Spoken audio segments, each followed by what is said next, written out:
एक बार बुद्ध अपने भिक्षु के साथ भिक्षाटन के लिए किसी गांव की तरफ जा रहे थे। तभी अचानक बुद्ध के पैरों में कांटा लग गया। कांटा इतना तीक्ष्ण था कि चुभते ही रक्त की धार निकलने लगी। बुद्ध के भिक्षु ने रक्त को रोकने के लिए एक कपड़ा फाड़कर बुद्ध के पैर पर बांध दिया। इस घटना को कुछ लोग देख रहे थे, जो कि बुद्ध से ईर्ष्या करते थे। उन्होंने बुद्ध से कहा कि हम तो तुम्हें परम ज्ञानी समझते थे, लेकिन दर्द को तुम भी सहन नहीं कर सकते हो। तुम पाखंडी हो और ये हमने सिद्ध कर दिया है। ये कांटे हमने ही बिछाए हैं। इस गांव में तुम्हारा स्वागत नहीं, तिरस्कार होगा। इस गांव में तुमको कोई भिक्षा नहीं मिलेगी। बुद्ध ने उन लोगों से अनुरोध किया कि कृपया करके मुझे इस गांव से भिक्षा लेने दो। बुद्ध के ईर्ष्यालुओं ने बुद्ध का उपहास बनाते हुए कहा कि अगर तुम्हें भिक्षाटन के लिए इस गांव में आना है तो तुम्हें अपने रक्त की बलिदानी देनी होगी। तुमको इस कांटों के रास्ते से गुजरना होगा।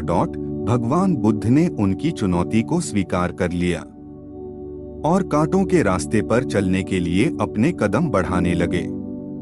बुद्ध मुस्कुराते हुए कांटों पर चलने लगे। बुद्ध के साहस को देखकर गांव वाले चकित रह गए। कुछ लोगों की आंखें फटी की फटी रह गई। गांव वाले सोचने लगे कि बुद्ध भिक्षा के लिए दूसरे गांव भी जा सकते थे, तो फिर कांटों पर चलकर क्या साबित करना चाहते हैं। गांव वाले बुद्ध के संदेश को इतनी जल्दी नहीं समझ पाए।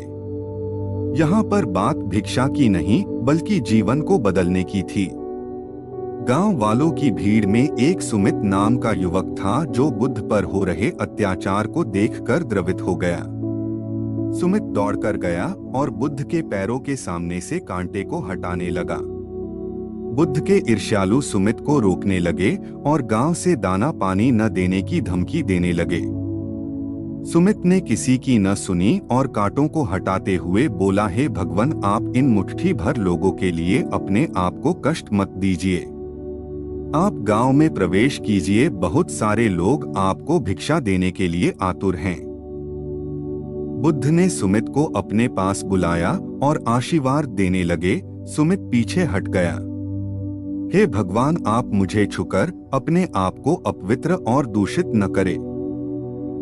महात्मा बुद्ध ने कहा, तुम अपने आप को दूषित क्यों कहते हो? स्पर्श से कभी कोई भी दूषित नहीं होता है।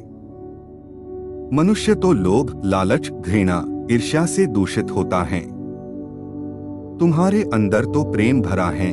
तुम दूसरों का सुख चाहते हो। तुम तो पवित्र हो। बुद्ध के बोल सुनकर कुछ लोग बोले, तुम तो अपने आप को बड़े ज्ञानी कहते हो। तुमको जाति का कोई ज्ञान ही नहीं है।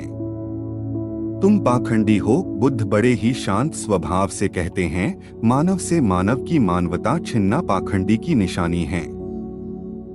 मुझे पाखंडी बोलकर यदि आपको संतोष मिलता है तो मेरे लिए दुख का कोई विषय नहीं है।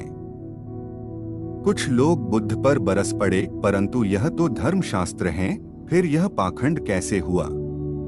बुद्ध कहते हैं, हमारी उत्पत्ति इस सृष्टि में हुई है।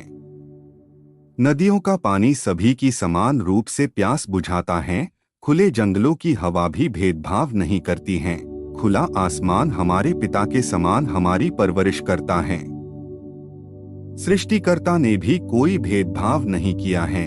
फिर हम इंसान कौन होते हैं भेदभाव करने वाले? मानव मानव में भेद करके अपने संबंधों को बिगाड़ता है। बुद्ध के वचन के बाद कुछ लोग कहते हैं, अगर आप इतना ही कहते हैं तो सुमित को अपना भिक्षु क्यों नहीं बना लेते हैं? बुद्ध ने कहा कि अच्छा सुझाव है। अगर सुमित तुम चाहते हो तो तुम मेरा भिक्षु बन सकते हो। बुद्ध के आमंत्रण पर सुमित पहला नीच जाति का बौद्ध भिक्षु बनता है। इस पूरे विवरण में केवल सुमित का जीवन बदला, शेष सभी लोगों का जीवन रूपांतरित हुआ।